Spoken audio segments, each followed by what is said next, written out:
श्रीलंका में तूफान आया है और तूफान से बड़ी और भारी तबाही पेश आई है। 200 से ज्यादा लोगों की मौत हो गई। उसके बाद देखिए जरा, भारत ने श्रीलंका की मदद के लिए आगे कदम बढ़ाया और ये गरुड़ कमांडोज आप देख रहे हैं जो हेलीकॉप्टर में सवार हुए और सीधे श्रीलंका पहुंचे। वहां जिन लोगों को मदद की दरकार थी उन्हें बचाने के लिए प्रधानमंत्री कार्यालय की तरफ से निर्देश हुए कि श्रीलंका में जो हालात हैं उसके बाद हमें श्रीलंका में लोगों को बचाना है और भारतीय वायुसेना, भारतीय नेवी सब लगा दी गई। हालात देखिए पानी के, ये हाथी नजर आ रहे हैं आपको, हाथी डूब गए। हाथी डूबने का मतलब पानी हाथी के कद से ज्यादा है। 4 हाथी नजर आ रहे हैं, चारों हाथी पानी में बहते हुए जा रहे हैं। जो पहले ही लगभग 15-20 फीट ऊंचा हो और वो बहता हुआ जा रहा है और पानी में न सिर्फ हाथी, आम लोग भी फंसे हुए थे जिन्हें भारतीय वायुसेना बचाने के लिए पहुंची है, रेस्क्यू कर रही है। भारतीय वायुसेना श्रीलंका में लोगों को बचा रही है। बीच पानी में फंसा एक शख्स आपको नजर आ रहा है, ये देखिए बीच पानी में फंसा हुआ है। भारतीय वायुसेना ने उसे बचाने के लिए रस्सी फेंकी है और उसे खींचा है, उसके बाद जान बचाई है। तो इंडियन एयरफोर्स, ये शख्स आपको नजर आ रहा है, ये देखिए टायर के सहारे तैर रहा था, वो बीच पानी में कोई बचाने वाला नहीं था, टायर के सहारे तैर रहा था। भारतीय हेलीकॉप्टर ने देखा, भारतीय वायुसेना ने रस्सी फेंकी और उसे उसके बाद खींच लिया। जरा देखिए जरा, ये पानी लोगों के घरों में भर गया है, सड़कों पर पानी है श्रीलंका में, लोगों के घर डूब गए, लोग खुद को बचाने के लिए छतों पर पहुंच। देखिए जरा किस तरह से भारतीय वायुसेना का हेलीकॉप्टर पहुंचा है श्रीलंका में। देखिए छत पर लोग मौजूद हैं और उन्हें रेस्क्यू किया गया। किस तरह से देवदूत बने हैं, श्रीलंका में लोगों को बचा रहे हैं और उनके लिए किसी फरिश्ते से कम नहीं, जिस तरह से श्रीलंका के लोगों की मदद कर रहे हैं। और इतना ही नहीं, प्रधानमंत्री ने देखिए श्रीलंका में C-130 भेज दिया है। ये श्रीलंका में लैंड हुआ है राहत का सामान लेकर, और ये मालवाहक विमान देखिए ये सब राहत सामग्री लेकर पहुंचा है श्रीलंका। वहां क्योंकि बाढ़ आई हुई है, बहुत से इलाके प्रभावित हैं, वहां जरूरी सामानों की किल्लत हो गई है, ये मदद भारत ने पहुंचाई है। सामान भारत से श्रीलंका भेजा गया है। एयरपोर्ट पर C-130 उतरा है और उसके बाद देखिए सारी राहत सामग्री निकाली गई। और सिर्फ एयरफोर्स नहीं, भारतीय नेवी को भी लगा दिया गया है। INS विक्रांत को फौरन मूव किया गया श्रीलंका की तरफ, जैसे ही पता चला वहां तूफान दस्तक दे चुका है। तस्वीर में आपको दिखाऊं, ये INS विक्रांत आप देख रहे हैं जो पोर्ट पर पहुंचा है श्रीलंका में, अपने साथ राहत का सामान ले गया, मदद की है। ये सारी मदद श्रीलंका पहुंच चुकी है और श्रीलंका इस मदद से राहत और सुकून महसूस कर रहा है इस हालात में।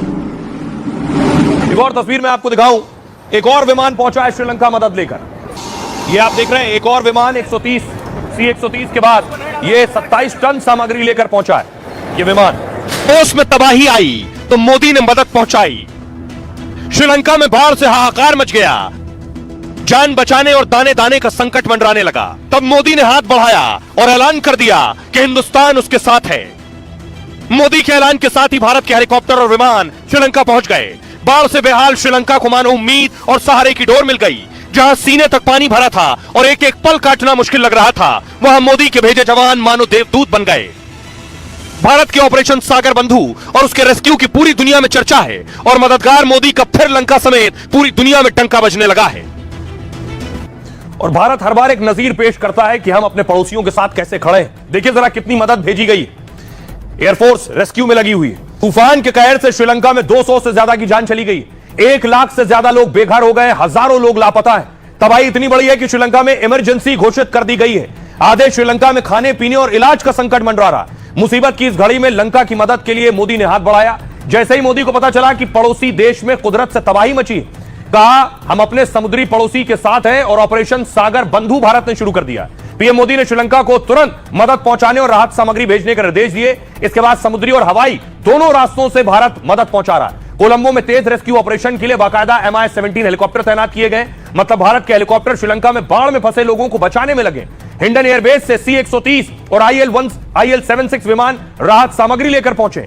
इन विमानों से करीब 30 टन राहत सामग्री और 80 NDRF कर्मी पहुंचाए गए। राहत सामग्री के तौर पर राशन, दवाइयां, मेडिकल किट जैसे उपकरण भेजे गए।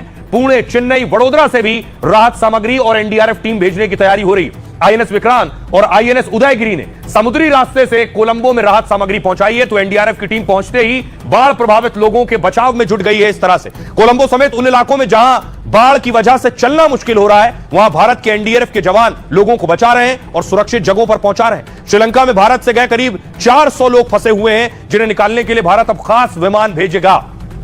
सुनिए जरा NDRF के DIG क्या कह रहे हैं और श्रीलंका के पूर्व विदेश मंत्री क्या कह रहे हैं। MEA के हवाले से तकरीबन 27 टन रिलीफ मटेरियल भेजा गया है, जो जिसमें एयरलिफ्ट किया गया है, 2 सॉर्टीज गई हैं और सी रूट से भी INS विक्रांत और INS उदयगिरी से ये मटेरियल कोलंबो में डिलीवर किया गया। 14 टीमें हमारी तैनात कर दी गई हैं ऑलरेडी इम्पैक्ट एरियाज में। इसके अलावा 10 टीमों की और तैनाती की जा रही है और आज एयरलिफ्ट की जा रही है टीम्स पुणे से और वडोदरा। तमिलनाडु में हमारी 14 टीम्स ऑलरेडी मौजूद हैं। इसके अलावा 10 टीम और जाएंगी। आंध्र प्रदेश में हमारी 2 टीमें तैनात की गई हैं और रिजर्व वहां पर मौजूद है। भारत की प्रतिक्रिया शानदार रही है, बेहद सहज और तत्काल। हम बहुत आभारी हैं।